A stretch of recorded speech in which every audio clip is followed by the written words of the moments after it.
My husband doesn't believe me. Hi, I'm Paul Friedman. I founded the Marriage Foundation, and I'd like to help you with this. And I'm going to approach this a little bit differently than you may have thought of. Because it's not about that your husband doesn't believe you. We can't fix that. It would be like trying to fix a plant when the leaf is yellow and going after the leaf and healing the leaf. You have to fix the whole plant. So consider this.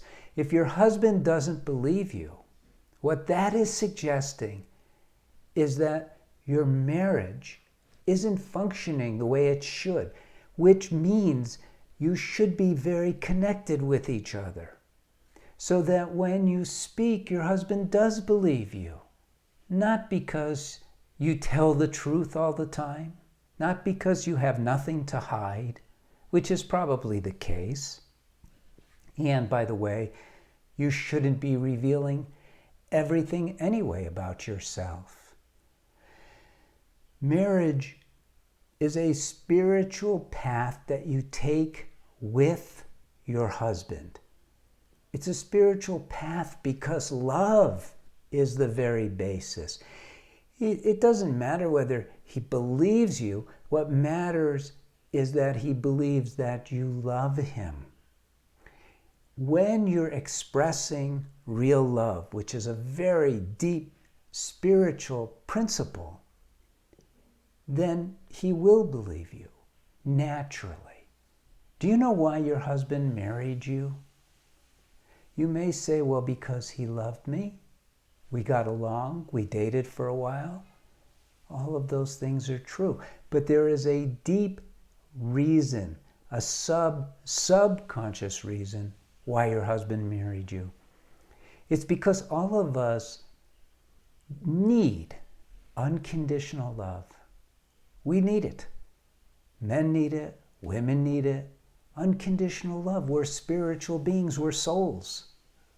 And so that unconditional love is fertilizer for our souls. It nourishes us. Unconditional love.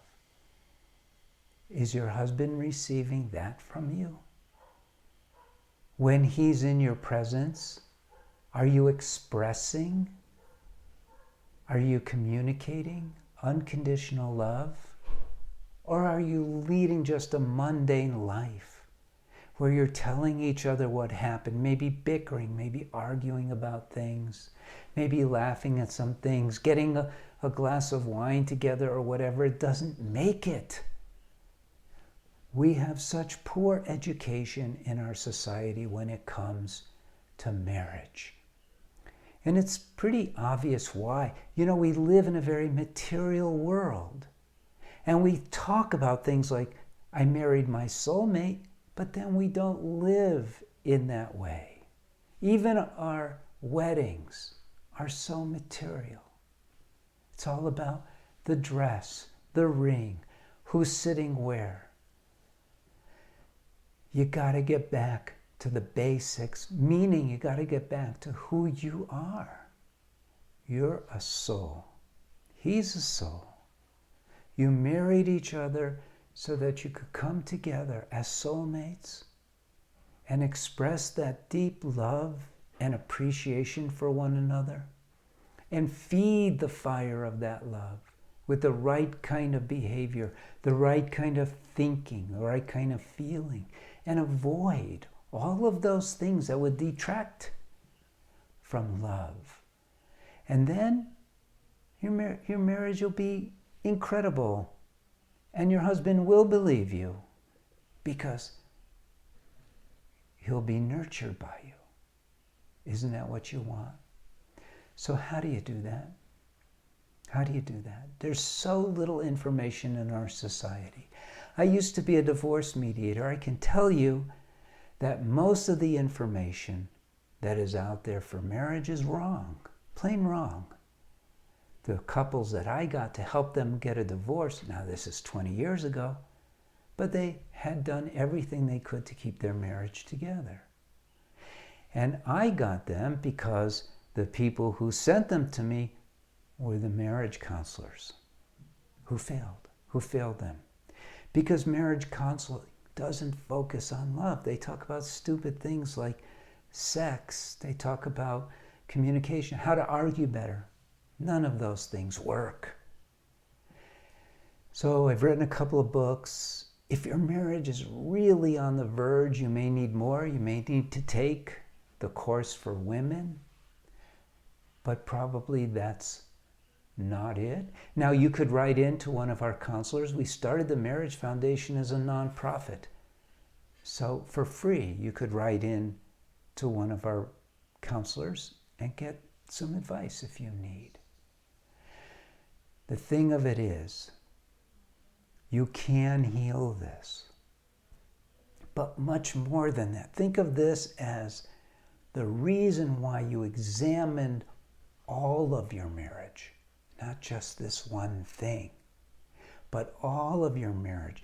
Is it producing happiness? You got married to be happy, didn't you?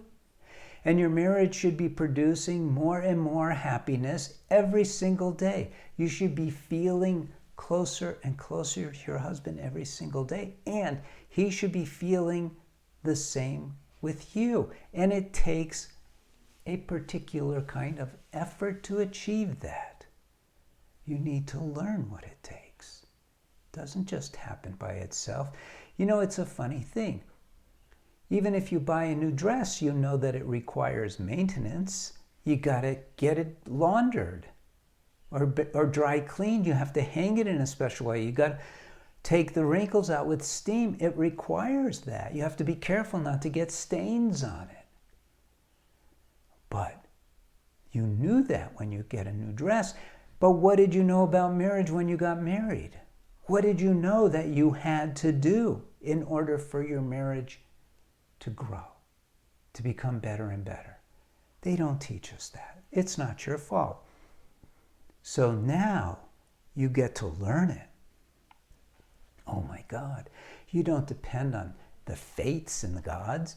You depend now on the education that you receive so that you could transform your marriage. Because for every action, there's an opposite and equal reaction, not just physically, but also spiritually. And marriage is spiritual. Never think otherwise. Because that it's spiritual means that it's grounded in love.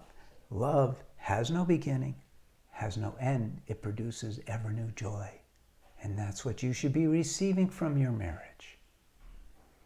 So I hope this was helpful for you. If you liked it, like it. And maybe you could share it, pass it on to people. You can sign up and get more videos. At any rate, blessings to you. Blessings to your husband. Blessings to your family. Thank you. God bless.